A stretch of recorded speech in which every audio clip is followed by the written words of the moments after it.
असम की धुबरी लोकसभा सीट पर आज मतदान हो रहा है। पिछली कई बार यहां पर जीते हैं बदरुद्दीन अजमल, लेकिन क्या इस बार असम के सबसे अमीर उम्मीदवार मौलाना साहब फिर से जीत दर्ज कर लेंगे?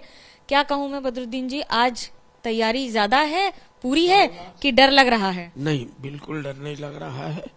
डर इस बात का था कि एक बहुत ही ताकतवर कैंडिडेट, बल्कि आसाम में सबसे ज्यादा कांग्रेस का जो ताकतवर उनके हिसाब से था, उन्होंने सामने मैदान में उतारा।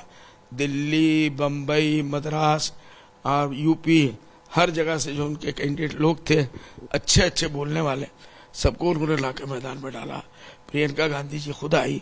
इसके बावजूद ये हमारे लोगों को जो उनको उम्मीद थी, उनके उस पर वो नहीं उतरे, उन्होंने उनकी बात नहीं मानी। और मुझे पूरी उम्मीद है इंशाअल्लाह मैं पहले से भी ज्यादा मार्जिन से वोट से इस मरतबा जीतूंगा। असम के नेता अखिल गगोई ने भी आपको बड़ा बुरा भला कहा है कि आप मुसलमानों के गद्दार हैं। कैसे देखते हैं इसको? ये अफसोस की बात है। मैं मुसलमानों को इस मामले में इंसाफ मुसलमानों पे छोड़ता हूँ। जो मुसलमान टोपी वाले, दाढ़ी वाले कम से कम उसके सामने बैठे थे, और उसने एक आलिम को, मैं जैसा भी हूँ अपने वतन के लिए बहुत बड़ा आलिम हूँ, मैं रिलीजियस लीडर हूँ, पॉलिटिकल तो मेरा बाद में बात पर, उसने खुले खुले मुझे गद्दार कहा और जाति का गद्दार कहा, और लोग तालियां बजाते रहे और हंसते रहे। लेकिन मैं उसके बाद से मैंने भी अपना जो स्ट्रेटेजी बदला, मैं कहीं भी गया तो उसके ऊपर मैंने कोई हमला नहीं किया। मैं इतने लोगों से कहा, जहाँ 50-50 हजार लोग बैठते हैं, तो मैं इंसाफ आप लोगों के ऊपर देता हूँ कि ये मेरे साथ गद्दारी है या पूरी कौम के साथ। अगर उसने मुझे गाली दी है, इसका मतलब आप में से जो बैठे हैं हर एक को उसने गाली दी है, और इसका बदला जो है आपको इलेक्शन के दिन वोट डाल के देना। वोट आप क्या धर्म के नाम पर अपील कर रहे हैं या अपने काम के नाम पर अपील कर रहे हैं? काम के नाम पर अपील कर रहे हैं।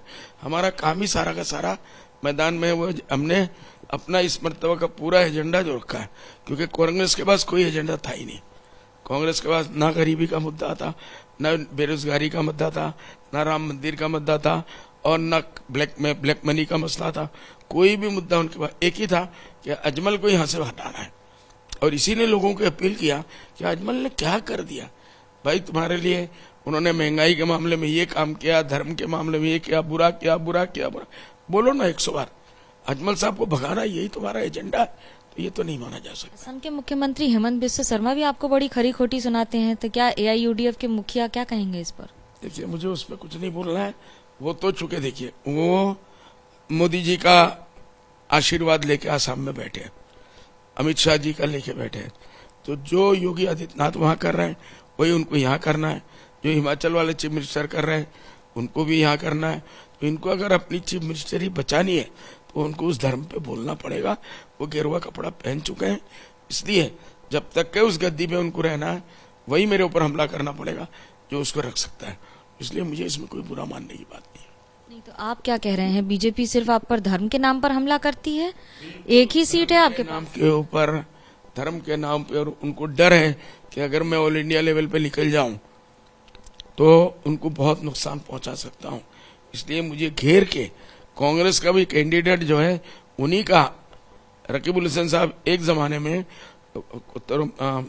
हेमंत बिस्वा शर्मा के सबसे बड़े दोस्त थे, और आज से 15 दिन पहले भी उसने कहा कि रकीबुल मेरा दोस्त है, अगर रकीबुल जीतेगा मैं बहुत खुश होऊंगा, बदरुद्दीन जीतेगा तो मैं बहुत नाराज होऊंगा, मुझे बड़ा दुख होगा, वो मेरा दोस्त है। दोनों एक साथ में दोस्त हैं, और दोनों ने मिलकर प्लानिंग किया है कि आसाम से अजमल को सफाया कर दो। AIM के चीफ और हैदराबाद से सांसद असदुद्दीन ओवैसी ने भी आपको शुभकामनाएं भेजी हैं, कारगर होंगी कुछ? शुभकामनाएं भेजी है, और मैं समझता हूँ वो कैसेट जो है वो कई लाख में वायरल हो चुका है। तो लोगों ने उसको एक्सेप्ट किया, पसंद किया, और उनकी दुआएं हमारे साथ रहेगी और हम जीतेंगे इंशाल्लाह। तो जब आप एक साथ एक ही धर्म के नाम पर वोट मांगे तो सही है, लेकिन आरोप लगा देते हैं, क्योंकि बीजेपी ये कहती है कि आप धर्म की राजनीति करते हैं। कभी धर्म की राजनीति की ही नहीं भाई। अगर उधर से वो मस्जिद तोड़ने की बात करेंगे, वो धर्म नहीं है। मुसलमानों औरतों को जो है वो उनके निकाब के ऊपर, हिजाब के ऊपर, 3 तलाक के ऊपर बातें करेंगे, उनकी बेइज्जती करेंगे, खुलेआम मोब लिंचिंग वो करेंगे, मस्जिद तोड़ेंगे 500 साल पुरानी, मंदिर बनाएंगे। तो और इसलिए वो अगर धर्म के नाम पे नहीं है तो उसके खिलाफ आप मारेंगे भी, हम कहे भी ना, ये तो बात नहीं हो सकती है ना। वो कत्ल भी करते हैं तो चर्चा नहीं होता, वहां भी करते हैं तो हो जाते हैं बदनाम। इसलिए आह तो करना पड़ेगा। बदरुद्दीन अजमल की असली लड़ाई किससे है, बीजेपी से कि कांग्रेस से अपनी सीट पर? देखिए, बीजेपी तो हमारा खुला दुश्मन है, कांग्रेस उससे बड़ा दुश्मन है। क्योंकि कांग्रेस के जरिए से ही प्रियंका गांधी ने क्या कहा, जिस दिन बाबरी मस्जिद का राम मंदिर बना दिया गया अयोध्या में, उसने कहा क्रेडिट गोस टू माई दादी जी। उसके बाद credit goes to my father. किसको? कि इंदिरा गांधी ने राम मंदिर को जो है वो मस्जिद को ताला खोला था।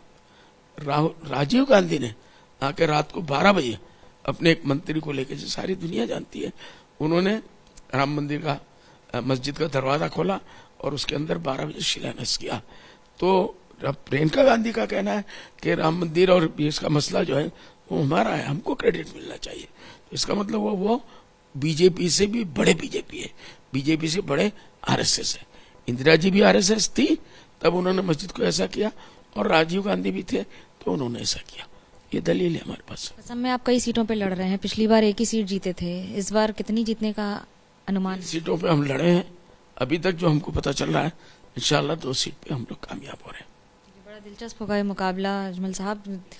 कैमरा पर्सन सूरज पांडे के साथ मनोज्ञा लोईवाल, असम, एबीपी न्यूज।